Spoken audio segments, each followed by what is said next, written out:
Phone tapping కేసులో SIT విచారణ రోజుకో కొత్త మలుపు తిరుగుతుంది. అధికారులతో మొదలైన విచారణ ఇప్పుడు రాజకీయ నేతల దాకా చేరుకుంది. కానీ ఇక్కడే అసలు రమ మొదలైంది. బీఆర్ఎస్ కు చెందిన ఇద్దరు కీలక నేతలను 2 రోజుల వ్యవధిలో సిట్ ప్రశ్నించింది.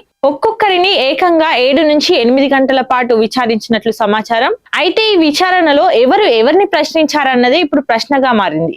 సిట్ మాత్రం ఆధారాలన్నింటినీ ముందుంచి ప్రశ్నించామని క్లారిటీ ఇస్తోంది. కాల్ డేటా, ఫైనాన్షియల్ లావాదేవీలపై ప్రశ్నలు వేశామని ప్రెస్ నోట్ కూడా విడుదల చేసింది. కానీ విచారణకు హాజరైన నేతల వర్షన్ మాత్రం పూర్తిగా భిన్నంగా ఉంది. గంటల తరబడి కూర్చోబెట్టారని, అదే ప్రశ్నను తిరిగి అడిగి చిరాకు తెప్పించారే తప్ప కీలక ఆధారాలపై స్పష్టత లేదని మాజీ మంత్రి కేటీఆర్ విమర్శించారు. ప్రశ్నించాల్సింది సిట్ అయితే ఆధారాల గురించి తానే ప్రశ్నించాల్సి వచ్చిందంటూ కేటీఆర్ డైరెక్ట్ అటాక్ చేశారు.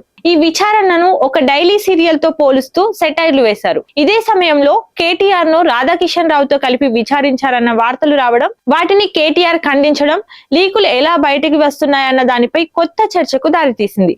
తప్పుదోవ పట్టించే ప్రచారం చేయొద్దంటూ సజ్జనర్ నోట్ జారీ చేయగా, మరోవైపు మీడియాకు లీకులపై బీఆర్ఎస్ ప్రశ్నిస్తోంది. హరీష్ రావు కూడా ఇదే టోన్ లో స్పందిస్తూ తామే సిట్ కి 100 ప్రశ్నలు వేశామంటూ వ్యాఖ్యానించారు.